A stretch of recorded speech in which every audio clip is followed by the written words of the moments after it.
ना मिले तो अपने पास बोतल रखते कि नहीं रखते, पानी की व्यवस्था रखते कि प्यास लगेगी क्या पिएंगे। ऐसे ही बहुत बड़े बड़े बहुत सारे अशुभ कर्मों से बचने के लिए और सबसे विशेष बात सुंदर और स्वस्थ शरीर प्राप्त करने के लिए, सुंदर शरीर चाहिए कि नहीं चाहिए, ये भी तो पूछने की बात है। जिसके लिए इतने लाखों करोड़ों खर्च कर दिए जाते हैं ब्यूटी प्रोडक्ट वगैरह पर, सर्जरी वगैरह पर, वो अगर फ्री में मिल जाए तो कहते हैं भक्ति सुंदर रूपम। भगवान जिनेंद्र देव की भक्ति करने से, दर्शन करने से स्वस्थ शरीर और सुंदर शरीर की प्राप्ति होती है।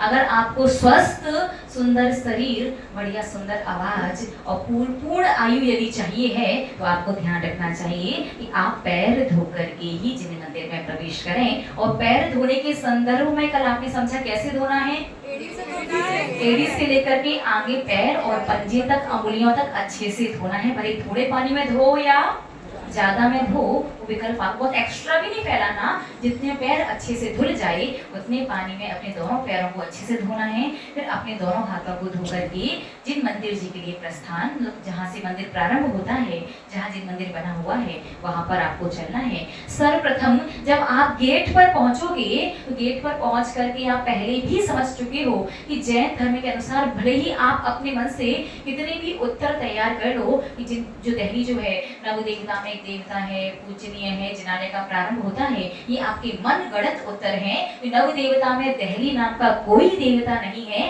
नव देवता में पूरा जिन मंदिर, जिन चैत्यालय तो एक देवता है, लेकिन दहली पर्टिकुलर कोई देवता नहीं है। दहली जिन चैत्यालय का एक अंग जरूर है, लेकिन नव देवता में एक देवता नहीं है। तो पर्टिकुलर दहली छू करके स्पर्श करेंगे तो आपने लॉजिकली समझा था कि पंचेंद्रिय मनुष्य की, हिरण्यकश्यप की मृत्यु की अनुमोदना का पाप लगेगा।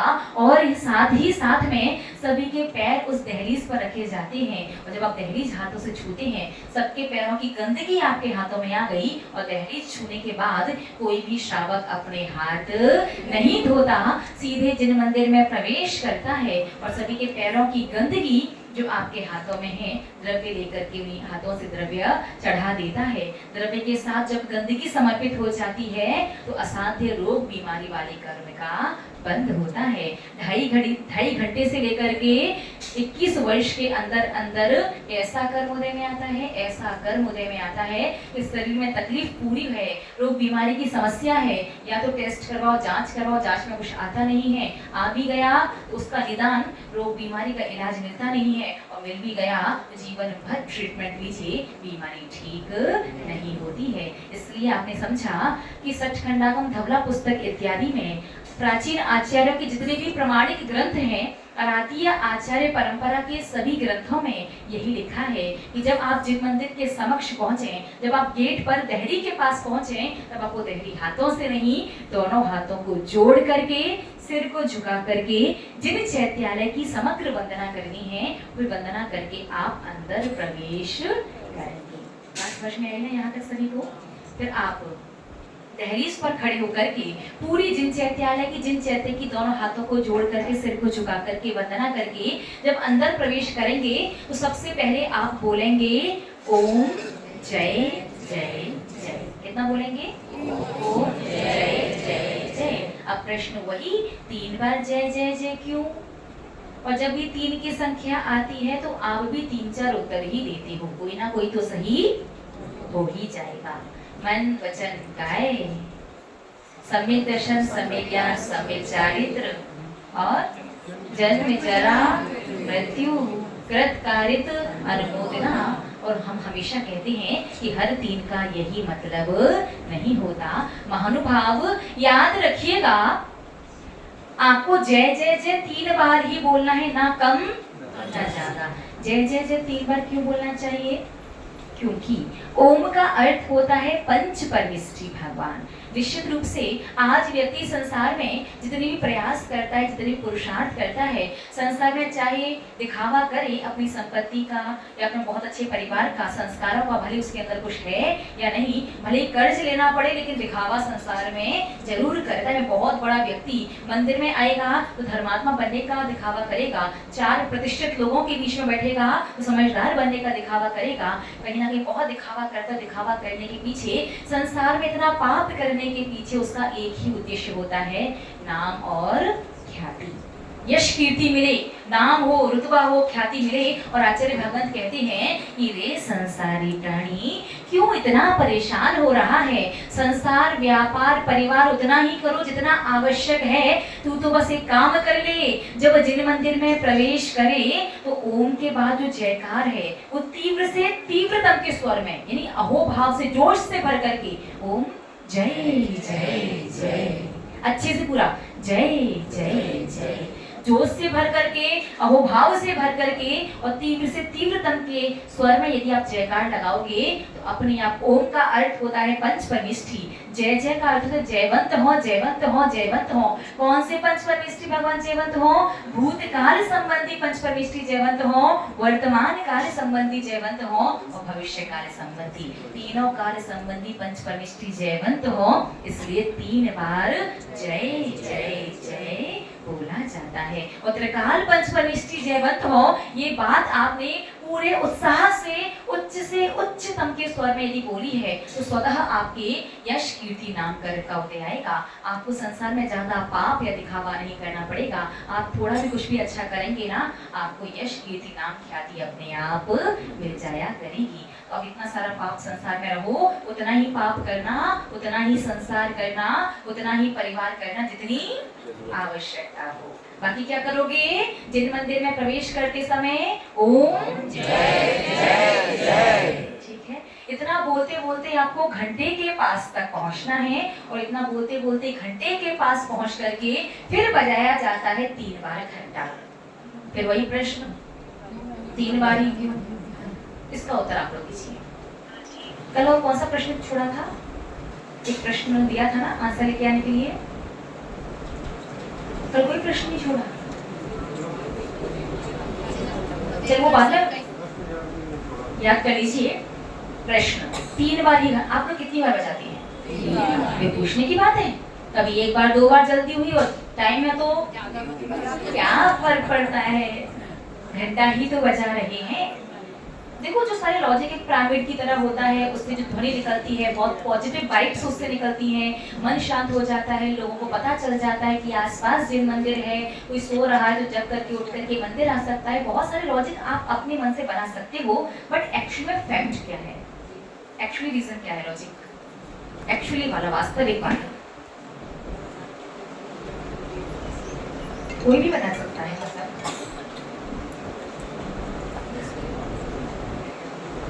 अब आप समझिएगा कि अगर आप कम या ज्यादा घंटा बजाते हैं, बजाते ही नहीं हैं, तो क्या नुकसान है? महानुभाव, देव दर्शन की विधि में 3 बार ही घंटा बजाया जाता है, वो ओम जय जय जय के बाद, ना तो ज्यादा ना कम। जब भगवान का अभिषेक चल रहा है तब आप चाहे कितनी बार भी बजाइए, लेकिन जब साधु के प्रवचन यदि जिन मंदिर में चल रहे हैं या भगवान की शांति धारा चल रही है, उस समय घंटा नहीं बजाना चाहिए। देव दर्शन में 3 बार, क्यों 3 बार घंटा का मतलब? संकल्प, समर्पण और सावधानी। 3 बार का घंटा किस चीज का प्रतीक है? पहली बार का घंटा संकल्प का प्रतीक है, दूसरी बार का समर्पण का प्रतीक है और तीसरी बार का घंटा सावधानी का प्रतीक है। अर्थात जब आप पहली बार घंटा बजाते हैं, इसका अर्थ होता है कि आप कर्मों को बता रहे हो। जैसे भूख लगने पर भोजन किया जाता है और भोजन करते समय आप भोजन से कहते तो नहीं हो ना कि मैं तुझे खा रहा हूँ, पेट भर जाए, बोलिए ना। यहाँ भोजन करोगे, वहाँ पेट अपने आप भरेगा कि नहीं? भर जाएगा। ठीक ऐसे ही आप जैसी क्रिया करते जाते हो, कर्म अपने आप वैसा ही समझते जाते हैं। जब आपने पहली बार घंटा बजाया, पहली बार का घंटा संकल्प का प्रतीक है, अर्थात आप कर्मों से और भगवान से कहना चाहते हो, भगवान ऐसा नहीं है कि बच्चों को स्कूल छोड़ने जा रहा था, रास्ते में मंदिर आया तो दर्शन करने आ गया, या ऐसा नहीं है कि दुकान या ऑफिस जा रहा था, रास्ते में मंदिर आया तो दर्शन करने आ गया, या ऐसा नहीं है कि दूध लेने या सब्जी लेने जा रहा था और रास्ते में मंदिर आया तो दर्शन करने आ गया। नहीं, मैं मैं घर से संकल्प पूर्वक सोच कर ही निकला था कि मुझे भगवान के दर्शन करने मंदिर जाना है। महानुभाव, पहला घंटा जो संकल्प का प्रतीक है, पहला घंटा बजाते ही आपका जो पुण्य फल है, देव दर्शन करने से जिस पुण्य की प्राप्ति होती है वो पुण्य फल 1000 गुना बढ़ जाता है। एक घंटा बजाते ही अब आपको 1000 देव दर्शन करने का जितना पुण्य मिलना चाहिए उतना पुण्य एक देव दर्शन करने पर मिलता है। मान लीजिए एग्जाम्पल हम हमेशा 1 लाख का देते, इजी रहता है। मान लीजिए कि एक बार देव दर्शन करने के एक दिन के आपको 1 लाख रुपए मिलते हैं, वहीं आपने घंटा 3 बार बजाया है तो 1 लाख को 1000 से मल्टीप्लाई कीजिए तो 10 करोड़। बात समझ में आई? काम वही देव दर्शन करने का, मेहनत उतनी ही, समय उतना ही, लेकिन बिना घंटा बजाए या 3 से कम 3 से ज्यादा बार बजा करके गए तो ये पुण्य नहीं आएगा। तो क्या होगा, आपको मान लीजिए मोटा मोटी 1 लाख मिला, वैसे इससे ज्यादा पुण्य आता है। फिर भी समझने के लिए कि आप बिना घंटा बजाए गए तो मान लीजिए 1 लाख रुपए मिलते हैं, वहीं आप घंटा बजा करके गए तो उसी काम के अब कितने मिलेंगे? आप कल्पना कर पा रहे हैं? और वहीं अगर आपका पहले देव दर्शन का नियम है, मेरा देव दर्शन का नियम है, तो इसे 1000 से मल्टीप्लाई और कर दीजिए, 10 करोड़ को 1000 से मल्टीप्लाई कीजिए, वही कार्य, उतना ही समय, वही देव दर्शन, उतना ही मेहनत, लेकिन अब आपको 10 करोड़ को 1000 से मल्टीप्लाई कर दीजिए, उतना पैसा मिलेगा। बात समझ में आई? जिसका देव दर्शन का नियम है वो डबल फायदे में, 1000 इंटू 1000, उतना पुण्य उसका बढ़ जाता है घंटा बजाते ही। और जिसका देव दर्शन का नियम नहीं है फिर भी जिन मंदिर आकर के घंटा बजाता है उसका पुण्य फल सिर्फ कितना? 1000 गुना, और 1000 गुना भी कम नहीं है। बात समझ में आई? ऐसा क्यों लग रहा है कि आप पर उपवास वगैरह का असर है आज? थकान तो नहीं हो रही? नहीं, आपको बहुत अच्छी शाबाश है, इतने ज्यादा कनेक्ट हो गए हैं आप साधु संघ से कि हरेका संघ का उपवास है और असर आप लोगों को पड़ जा रहा है। थके थके सुस्त सुस्त से ऐसा तो नहीं है ना? ठीक है, अच्छे ध्यान से सुन रहे हैं, समझ में आ रहा है? अपन आगे हैं ना धीरे धीरे। पहली बात है घंटा संकल्प का प्रतीक है, पहला घंटा बजाते ही आपका पुण्य फल 1000 गुना बढ़ गया। दूसरा घंटा समर्पण का प्रतीक है। समर्पण का अर्थ होता है भगवान मैं सच्चा देव शास्त्र गुरु का भक्त हूँ, मैं सच्चा सम्यक दृष्टि हूँ। ऐसा नहीं है कि आज जीवन में सब कुछ ठीक चल रहा है तो आपके पास आ गया, कल कोई समस्या आ जाएगी दूसरे मंदिर में दिखाई दूंगा, मैं ऐसा नहीं हूँ, मैं सच्चा देव शास्त्र गुरु का सम्यक दृष्टि भक्त हूँ। अर्थात दूसरा घंटा समर्पण का प्रतीक। समर्पण का अर्थ आप समझ सकते हैं, हम सम्यक दृष्टि है या नहीं ये तो अवधि ज्ञानी केवल ज्ञानी ही जाने, आप और हम तो बस अनुमान लगा सकते हैं। ये दूसरा घंटा जैसे बजाया वो समर्पण का प्रतीक है और जिसका अर्थ होता है मैं सम्यक दृष्टि हूँ। और सम्यक दृष्टि की क्रिया हमेशा सातिशय पुण्य का बंध ही करवाती है। अर्थात आप अगर घंटा बजा करके नहीं गए तो भावों की विशुद्धि यदि होगी तो सातिशय पुण्य का बंध होगा, और विशेष भावों की विशुद्धि नहीं हुई तो सामान्य पुण्य का बंध होगा। लेकिन वहीं आप यदि घंटा बजा करके गए हैं, दूसरा घंटा बजाने से आपका पुण्य सामान्य से सातिशय में कन्वर्ट हो जाएगा। आप संक्षिप्त में इतना समझो, सामान्य पुण्य का मतलब है 1 किलो पीली धातु, पीतल 1 किलो, और वही सामान्य पुण्य सातिशय में कन्वर्ट होता है तो क्वांटिटी तो वही रहेगी 1 किलो पीली धातु, लेकिन अब पीतल की जगह संगति का असर हो गया है ना। बहुत समझदार है शुरुआत से आप। धातु तो वही पीली, क्वांटिटी भी सेम, बट क्वालिटी कितना चेंज हो गई। 1 किलो पीतल कुछ 1000 में आ जाएगी और 1 किलो सोना करोड़ों में आता है। इतना चेंज हो जाता है दूसरा घंटा बजाते ही। और हमेशा याद रखो ये एग्जाम्पल तो बहुत छोटा है, एक दिन का देव दर्शन इससे भी असंख्यात गुना ज्यादा पुण्य का बंध करवाता है। एक दिन का देव दर्शन। अब आपको लग रहा होगा माता ये तो कैसी बात कर रही हैं आप, इतने साल हो गए, 10 करोड़ तो छोड़ो, 1 करोड़ की व्यवस्था ही बता दो। जो इतना सारा बैलेंस आ रहा है वो निकलेगा कैसे, कहां से, किस रेख से निकलवाना है। महानुभाव आप इस भाव में, एक भाव में समझ पा रहे कितना अच्छे से देव दर्शन करते थे। ईमानदारी बताना कि एक दिन भी ईमानदारी पूरा सही विधि से देव दर्शन किया है क्या? तो हस्ताक्षर ही सही नहीं है तो अकाउंट से पैसे इशू कैसे होंगे, कैसे दिखाएंगे? पहले साइन को तो संभालो। और उसके बाद भी अनादिकाल से संसार में हो अनंतानंत भव ले चुके, कितने भव ले चुके हो? अनंतानंत भव ले चुके हो। और अनंतानंत अनंतानंत अनंतानंत भवों से अनंतानंत कर्मों का बंद करते आ रहे हो। ईमानदारी बताओ, आप पाप की निर्जरा चाहते हो या पुण्य का फल भोगना चाहते हो? जो बैलेंस आप देव दर्शन के द्वारा, जो बहुत सारा पुण्य का बैलेंस आप इकट्ठा करेंगे, उस पुण्य के बैलेंस से आप पिछले कर्मों का हिसाब किताब कर्ज चुकाना चाहते हो या आगे की लाइफ अच्छी बनाना चाहते हो? इसे इजी करते हैं। आगे की लाइफ अच्छे का मतलब ये है कि पुण्य है, बढ़िया लग्जरियस हाउस, सर्वेंट्स, स्वादिष्ट छप्पन भोग, सब कुछ। पूर्व का पाप उदय में आएगा। एसी तो है गर्मी में, लेकिन शरीर में ऐसी रोग बीमारी, गर्मी भी लग रही है, ठंडी, और एसी में बैठने की मना। भूख लगी है जोरों की, 56 भोग की व्यवस्था है, 50 नौकर चाकर है। भोजन कर भी सकते हो, कर भी लिया, लेकिन पेट में भयंकर दर्द, ऐसा दर्द कि ना भोजन बाहर आ रहा है ना अंदर जा रहा है, ऐसी तड़फ कि लग रहा है भगवान प्राण निकल जाए, वो आसान रहेगा। एक पिछला पाप और आगे का पुण्य, तो ऐसी व्यवस्था चाहिए। तो आगे की व्यवस्था बनानी है या पिछला पाप का कर्ज चुकाना है? आगे की व्यवस्था का मतलब यही है कि सारी सुख सुविधाएं, भौतिकताएं, संसार में सब कुछ अच्छा मिलेगा, लेकिन उसके पीछे नौकर चाकर तो बहुत है। शरीर में तकलीफ भी ज्यादा है कि कोई नौकर हाथ लगाता है तो शरीर को बर्दाश्त नहीं होता, नौकर हाथ नहीं लगा सकता और अपने आप कुछ करते भी नहीं बन रहा। ऐसा समझ चाहिए है क्या? तो पहले पिछला पाप का हिसाब किताब ऐसा पूरा करना है कि भगवान बस सिर पर छत, 2 जोड़ी कपड़े और 2 वक्त का भोजन भले ही मिलता रहे, लेकिन वो 2 रोटी भी सुख की रोटी होनी चाहिए, वो सिर पर छत भी आनंद की होनी चाहिए और तन पर 2 जोड़ी कपड़े भी खुशी और प्रसन्नता के होने चाहिए। तो आप बताइए, आप जो भी धर्म करना चाहते हैं तो उससे पिछला कर्ज चुकाना है, आगे की व्यवस्था बनानी है? सबको पिछला चुकाना है। हाथ खड़े करो, किसको आगे की व्यवस्था बनानी है? आगे की व्यवस्था किसे बनानी है?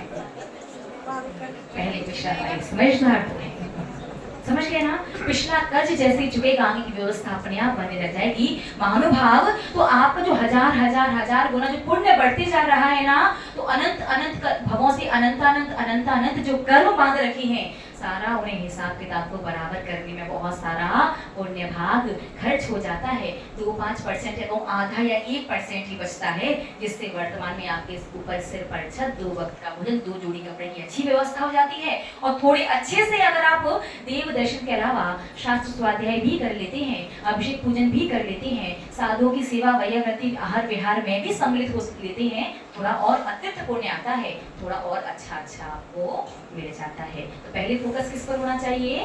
पिछली जो हिसाब किताब है अशुभ कर्मों का, उसे बराबर करने में। ठीक है, उसे बराबर करने में सारा पुण्य खर्च नहीं होगा, थोड़ा पुण्य आपके पास बच करके आगे की व्यवस्था बनाता जाएगा और ज्यादातर पुण्य पीछे के पापों कम करने में, खत्म करने में खर्च होता जाएगा। तो पिछला कर्ज चुकाना ज्यादा जरूरी है आगे की विशेष व्यवस्था बनाने से। दूसरा घंटा समर्पण का प्रतीक, इससे क्या है, आपकी पुण्य की क्वालिटी चेंज हो जाती है, बहुत ज्यादा चेंज हो जाती है। और तीसरा जो घंटा है वो किस बात का प्रतीक है?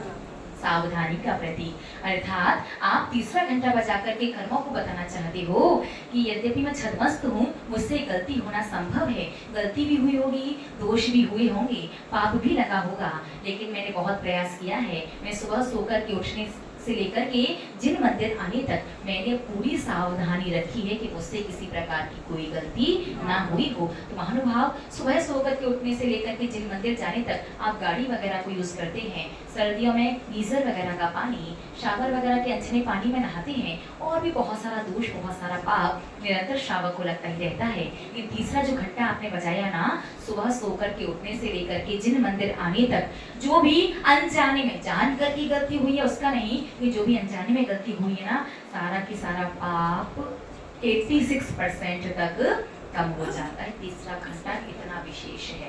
सुबह सोकर के उठने से लेकर के जिन मंदिर आने तक 86% पाप जो अनजाने में हुआ है उसकी निर्जरा हो जाती है। बस 14% आपको अपने कर्म का फल भोगना शेष रहता है। इतने बड़े बड़े रीजन हैं घंटा बजाने के पीछे, इसलिए कभी भी लापरवाही या प्रमाद नहीं करना है। हमेशा ध्यान रखना 3 से कम भी नहीं और 3 से ज्यादा भी नहीं। कम किया ज्यादा किया कर्म कंफ्यूज हो जाएंगे। वह पहले तो डिसाइड कर कि करना क्या चाहता है। फिर शुभ कर्म, अच्छा कर्म, पुण्य कर्म आपके पास नहीं आता अगर आप गड़बड़ करते। थोड़ा बहुत आया और ऐसे ही निष्फल फिर चला जाता है। थोड़ा बहुत तो आएगा, क्योंकि जैन धर्म की कोई भी क्रिया व्यर्थ या निष्फल नहीं होती है। थोड़ा बहुत कुछ ना कुछ तो फल अवश्य मिलता है। अब कुछ प्रश्न है, जैसे घंटा कितनी जोर से या कितने धीमे बजाना चाहिए। तो महानुभाव, घंटे का स्वर ऐसा होना चाहिए जो सुनने में कर्ण प्रिय हो, यानी मधुर लगे। बहुत कर्कश या अति तीव्र या अति मंद, टन टन टन वही ठीक से सुनाई भी नहीं दे रहा। अति मंद रोता हुआ स्वर भी ना हो और अति तीव्र बहुत कर्कश ध्वनि भी नहीं निकलनी चाहिए। मध्यम ध्वनि, माध्यस्थ जो बीच वाला स्वर होता है उससे ऐसा बजाओ कि सुनने में कर्ण प्रिय हो, ना अधिक तेज ना अधिक। ठीक है। दूसरा प्रश्न है, घंटा कब तक बजाया जा सकता है और क्यों। तो देखिए, जब तक सूर्य उदय है या सूर्य अस्त भी हो चुका है, लेकिन जब तक रोशनी है तब तक आप घंटा बजा सकते हैं। अंधेरा होने पर घंटा नहीं बजा सकते। अब एक नया प्रश्न आपके सामने आ जाता है कि घंटा भी तो एक प्रकार का वाद्य यंत्र ही है, तो रात्रि में घंटा बजाने का निषेध तो है, लेकिन रात में जब आरती वगैरह होती है, सांस्कृतिक कार्यक्रम होते हैं, तो संगीत बजा सकते हैं क्या? और संगीत बजा सकते हैं तो फिर घंटा क्यों नहीं? तो इस प्रश्न का उत्तर किसी के पास है क्या? इस प्रश्न का उत्तर है कि संगीत जो है, म्यूजिक जो है, वो एक रिदम में, एक टोन में बजता है, एक सा बजता है। तो यदि आप अंधेरा होने पर संगीत बजाते भी हैं तो ज्यादा विशेष दोषपूर्ण नहीं है, लेकिन बुद्धि और विवेक से बजाएं। ज्यादा लाउड म्यूजिक नहीं होना चाहिए। लेकिन अंधेरा होने पर घंटा नहीं बजाया जा सकता, क्योंकि संगीत रिदम में बजता है, टोन में बजता है, और घंटा टंकार की ध्वनि के साथ बजता है। तो जब सूर्य अस्त हो जाता है, सूर्य अस्त होने के बाद जब तक वातावरण में सूर्य की गर्मी का एहसास है, जब तक रोशनी है तब तक तो ठीक है, लेकिन जब सूर्य की गर्मी का एहसास वातावरण में से समाप्त हो जाता है तो असंख्यात और अनंत की संख्या में सूक्ष्म जीवों की उत्पत्ति शुरू हो जाती है। और टंकार की ध्वनि की वजह से सूक्ष्म जीव यद्यपि बहुत छोटी सी आयु लेकर के आते हैं, लेकिन कहीं ना कहीं आपका घंटा, वो टंकार की ध्वनि उनकी मृत्यु में निमित्त बन जाती है। असंख्यातों असंख्यातों जीव एक साथ उस टंकार की ध्वनि से मृत्यु को प्राप्त हो जाते हैं। और साथ ही साथ में अंधेरा होने की वजह से जो पक्षी लोग रात्रि विश्राम के लिए पेड़ों वगैरह पर बैठ जाते हैं, टंकार की जो ध्वनि होती है उससे उनकी हार्ट बीट, हृदय गति वगैरह बढ़ जाती है। कई बार पक्षियों को हृदयघात, हार्ट अटैक भी आ जाता है, और गर्भवती पक्षियों का गर्भपात टंकार की ध्वनि की वजह से हो जाता है। जैसे आप सामान्य बैठे हुए हैं, आपके बगल में बैठा व्यक्ति अगर आपको ऐसे से टच करके आपसे कुछ कहे तो आप डरते नहीं हैं। आप आराम से निश्चित होकर के बैठे हैं, अचानक से पीछे कोई आपको आकर टच करता है तो एकदम चौंक जाते हैं ना, हृदय की गति एकदम से बढ़ जाती है ना। ठीक ऐसे ही घंटा यद्यपि वाद्य यंत्र ही है, घंटा की ध्वनि टंकार में होने की वजह से पक्षी अचानक से डर जाते हैं। हृदय गति बढ़ने से हृदयघात और गर्भपात जैसी चीजें देखने को मिलती है। उस पाप से बचने के लिए, और असंख्यात सूक्ष्म जीव जो सूर्य अस्त होने के बाद उत्पन्न हो जाते हैं, उनकी मृत्यु के पाप से बचने के लिए सूर्य अस्त होने के बाद घंटा बजाने का निषेध कर दिया जाता है। तो अंतर समझ में आया? म्यूजिक, संगीत क्या है? रिदम में बजता है, टोन में बजता है, इसलिए रात्रि में वो यदि बज भी रहा है तो 1% को चल जाता है। लेकिन घंटा टंकार में होता है तो रात्रि में वो नहीं चल सकता। आज का समय पूर्ण हुआ। अब 3 बार घंटा बजाने के बाद आगे क्या करना है, शेष चर्चा कल पुनः करेंगे। तब तक के लिए जय बोले परम श्रद्धेय परम पूजनीय मम शिक्षा दीक्षा गुरु गणनीय श्री सौम्यनंदनी माता जी की जय। कुछ कह रहे थे शायद? माता जी, हाँ, 2 मिनट एक सब पास लेते हैं। माता जी, ये प्लास्टिक की बोतल है, हाँ, तो इसको बैग में नहीं रख सकते हैं, लेकिन ये आपकी पानी वानी पीने वाली नहीं, पीने की नहीं है, एकदम अलग बनाई है। फिर भी मार्केट वगैरह की कैसी आई है, इसे पॉली बैग में करके फिर बैग में रखिए। ठीक है कि धोकर के मांस करके बस नीचे नीचे कहीं पे रख देते होंगे, नहीं, मांस के रखिए तो डेली मांस करके लेके आएंगे क्या? डेली नहीं मांस पाएंगे, अपन कैसे भी हाथों से, अगर जिनवाणी आपके बैग में है तो आप पॉली बैग में करके रखेंगे, और जिनवाणी अगर आपके बैग में नहीं है तो आप ऐसे भी रख सकते हैं। एक बार तालियां बजाइए प्लीज। आज वैसे बोतल लेके आई हैं, मंदिर में शुद्ध मर्यादित पानी मिला या नहीं मिला, तो बोतल लेके चलो, पैर धो के ही जिन मंदिर जाऊंगी। और कल ही सुना था, आज लेके भी एक बार फिर से ताली बजा दीजिए। ठीक है, जिनवाणी बैग में नहीं है तो बोतल को एक बार धो मांज करके अच्छे से आप पानी भर के बैग में रख सकते हैं। अगर जिनवाणी बैग में है तो या तो जिनवाणी को पॉलीथीन में रखिए, फिर बोतल को पॉलीथीन में रखिए, ताकि पानी वगैरह भी लीक ना हो, जिनवाणी भीग करके उसकी अभिनय वगैरह ना हो। तो मंदिर कमेटी को, मंदिर व्यवस्थापकों को व्यवस्था बनानी चाहिए, चाहे रस्सी लगाओ, चाहे स्टूल वगैरह कुछ भी रखो, घंटे तक हाथ पहुंचे। घंटा इतना ऊंचा देखो, घंटा इतना भी नीचा ना हो, चाहे किसी का भी सिर टकराता रहे, और इतना भी ऊपर ना हो कि सहज सामान्य लोग का हाथ ना पहुंच पाए। सबसे बेस्ट रहेगा घंटे में रस्सी लगा दो, ताकि उससे आसानी से घंटा बजाया जा सके, या साइड में एक स्टूल रख दो जिसे लगा करके लोग घंटा बजा सकें, ताकि घंटा बजाना अनिवार्य है।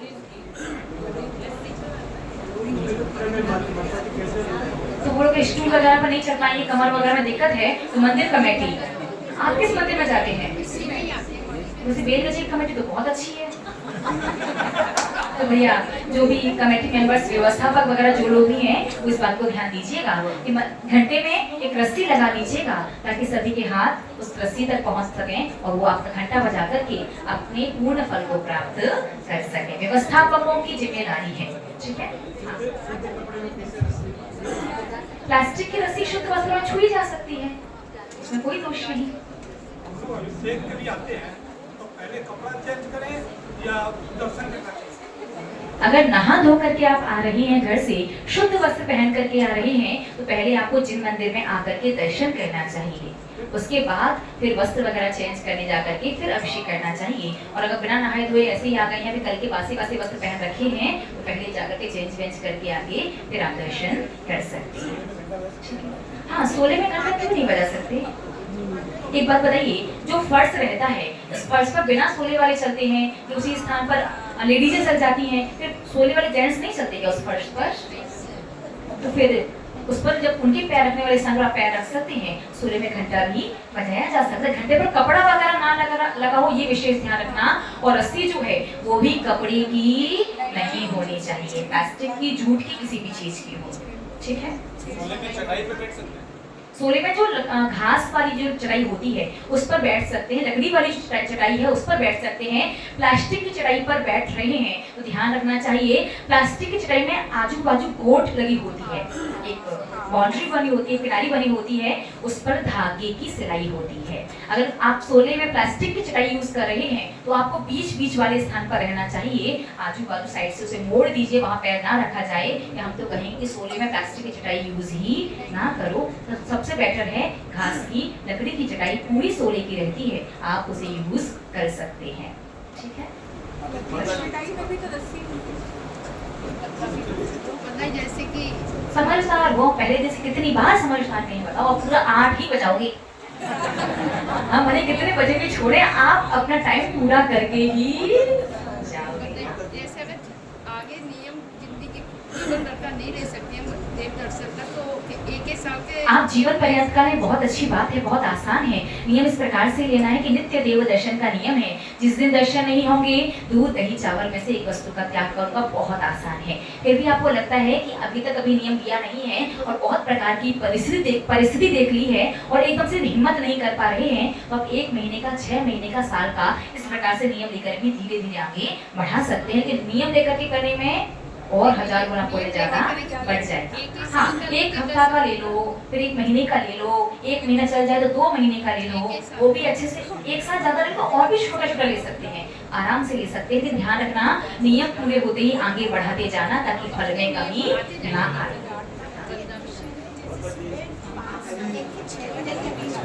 अभी प्रवचन वाले विषय से संबंधित प्रश्न पूछिए, बाकी के विषय को सत्संग का समाधान, प्रवचन के विषय से बाहर के जो प्रश्न है शाम को 6:30 बजे से उसका शंका समाधान करते हैं। अभी प्रवचन वाले विषय से रिलेटेड ही प्रश्न।